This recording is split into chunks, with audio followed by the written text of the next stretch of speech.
I've been using a personal PebblePad account to help me with my teaching practice.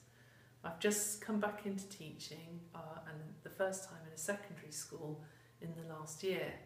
I've used PebblePad extensively in previous roles, but I decided to use it in my teaching role.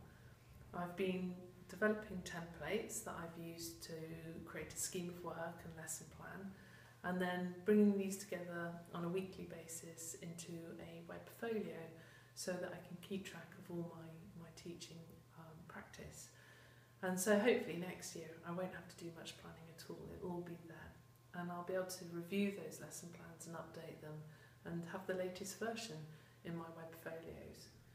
I've also been using it to keep a blog about going back into teaching and what a shock to the system that's been, and the steep learning curve it's been coming into secondary school. And I've used it where I've shared web folios of information with colleagues who also teach some lessons in our area of computing, so that they don't have to worry about writing their own lesson plans and they understand the scheme of work that we're using.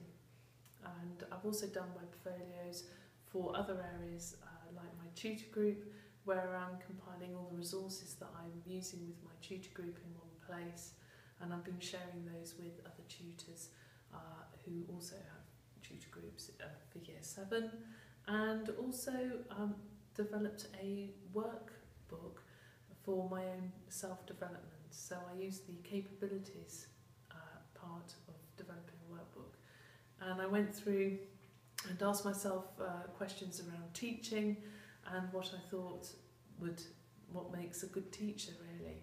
So every aspect of that workbook's broken down, and I've scored myself and added evidence to that workbook.